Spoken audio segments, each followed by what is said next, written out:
कभी सोचा है कि कुछ लोग बिना कुछ कहे भी दूसरों पर इतना गहरा असर कैसे डाल देते हैं? देखिए, ये कोई जादू या कोई सुपर पावर नहीं है। ये है साइकोलॉजी, यानी मनोविज्ञान की एक गहरी समझ। तो आज हम एक बहुत ही पॉपुलर ऑनलाइन वीडियो में बताई गई 5 कमाल की साइकोलॉजिकल तकनीकों और उनके पीछे के साइंस को समझने की कोशिश करेंगे। तो सवाल ये उठता है कि क्या इस साइलेंट कंट्रोल के पीछे कोई साइंस है? और जवाब है, बिल्कुल है। इंसानी असर का एक बहुत बड़ा हिस्सा हमारी बातचीत की सतह के नीचे काम करता है। ये सीधे हमारे सबकॉन्शियस माइंड यानी हमारे अवचेतन मन और हमारी आदतों पर निशाना साधता है। तो चलिए इसमें और गहराई से उतरते हैं। हमारी पहली टेक्निक है द रिवेंज ट्रैप। हाँ, मुझे पता है, नाम सुनने में थोड़ा फिल्मी लगता है ना? लेकिन यकीन मानिए, ये किसी को अपनी बात मनवाने का एक जबरदस्त असरदार तरीका है। देखिए, ये साइकोलॉजिकल रिएक्टेंस नाम के एक सिद्धांत पर काम करता है। बहुत आसान शब्दों में कहूँ तो हम इंसानों को कंट्रोल किया जाना बिल्कुल पसंद नहीं है। जैसे ही हमें कोई कहता है कि हम ये काम नहीं कर सकते, हमारे अंदर से एक आवाज़ आती है कि अच्छा, अब तो यही करके दिखाना है। ये तकनीक हमारी इसी आदत का फायदा उठाती है। चलिए इसको एक एग्जाम्पल से समझते हैं। मान लीजिए आप चाहते हैं कि आपका कोई दोस्त एक काम करे। अगर आप सीधे सीधे पूछेंगे तो हो सकता है वो मना कर दे। लेकिन अगर आप कहें, एक काम था पर छोड़ो, ये शायद तुम्हारे लिए कुछ ज्यादा ही मुश्किल है, तो बस काम हो गया। अब ये एक रिक्वेस्ट नहीं रही, ये एक चैलेंज बन गया है। अब बात काम करने की नहीं, अपनी काबिलियत साबित करने की है। और अनजाने में ही वो वही करने के लिए तैयार हो जाएंगे जो आप चाहते थे।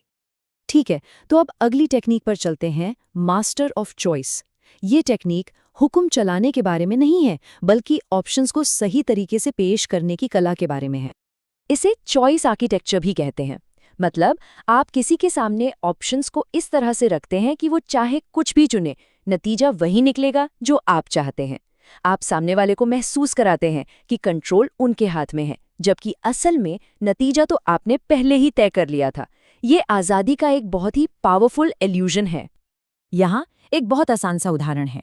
बाहर जाना है, ये पूछने पर जवाब हाँ या ना में मिल सकता है। लेकिन अगर आप पूछे, आज रात पिज़्ज़ा खाएं या बर्गर, तो अब सवाल अगर से बदलकर कौन सा हो गया है। अब फैसला ये नहीं है कि बाहर जाना है या नहीं, बल्कि ये है कि कहाँ जाना है, और कंट्रोल धीरे से आपके पास आ गया है। हमारी तीसरी टेक्निक हमें भावनाओं की दुनिया में और भी गहराई तक ले जाती है। इसे कहते हैं द गिल्टी ट्रैप। और जैसा नाम से ही जाहिर है, ये गिल्ट यानी अपराध बोध की भावना का इस्तेमाल करती है। जो सोर्स मटेरियल है उसके मुताबिक गिल्ट की भावना कभी-कभी जबरदस्ती से भी ज्यादा पावरफुल मोटिवेटर हो सकती है। ऐसा इसलिए होता है क्योंकि ये इंसान को अंदर से मजबूर करती है कि वो अपनी गलती को सुधारे, और वो भी अपनी मर्जी से। जरा इस लाइन की ताकत को देखिए। सोचिए आपका कोई दोस्त है जो बार बार प्लान कैंसिल कर रहा है। उस पर इल्जाम लगाने के बजाय ये एक लाइन पूरी सिचुएशन को बदल देती है। ये सीधे सीधे गिल्ट को ट्रिगर करती है और दोस्त को ये सोचने पर मजबूर कर देती है कि उसके एक्शंस का आप पर क्या इमोशनल असर हो रहा है। तो गिल्ट से आगे बढ़ते हुए हमारी अगली टेक्निक किसी भी तरह के स्ट्रॉन्ग इमोशन को कंट्रोल करने के बारे में है। इसे कहते हैं इमोशनल हाईजैकिंग। इसके पीछे का आइडिया ये है कि हम सब खुद को बहुत लॉजिकल समझते हैं, लेकिन सच तो ये है कि हमारे ज्यादातर बड़े फैसले लॉजिक से नहीं, बल्कि उस पल के इमोशंस के आधार पर लिए जाते हैं। ये टेक्निक सीधे उसी इमोशनल सेंटर पर वार करती है। और यही इस टेक्निक का कोर प्रिंसिपल है। जब इमोशंस बहुत ज्यादा हाई होते हैं तो हमारी तर्क से सोचने की क्षमता पीछे रह जाती है।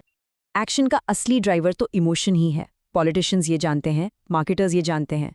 वो आपको फैक्ट्स नहीं बेचते, वो आपको इमोशंस बेचते हैं। डर, उम्मीद या गर्व। ये एक बहुत ही पावरफुल कॉन्सेप्ट है। अगर आप किसी के इमोशनल स्टेट को कंट्रोल कर सकते हैं, तो आप उस पल में उनके फैसलों को भी काफी हद तक कंट्रोल कर सकते हैं।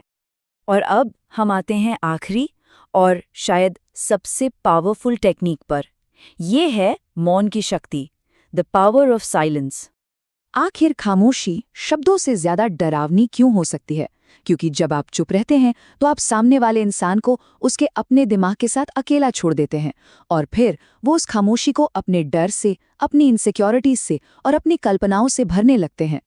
ये परिवार वाला एग्जाम्पल इस बात को बिल्कुल साफ कर देता है। एक माँ जो चिल्ला रही है, हाँ वो सिचुएशन तनावपूर्ण है, लेकिन एक पिता जो कुछ नहीं कहते, बस एक शांत स्थिर नज़र से देखते रहते हैं, वो खामोशी कहीं ज्यादा भारी पड़ सकती है। वो दिमाग को दौड़ाने पर मजबूर कर देती है कि अब क्या होगा। तो स्ट्रैटेजी के हिसाब से देखें तो खामोशी बहुत कुछ करती है।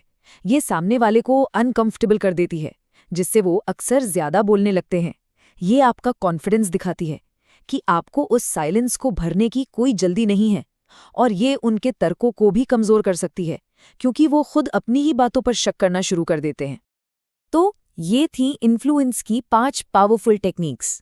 देखिए, ये सब सिर्फ टूल्स हैं, औजार की तरह।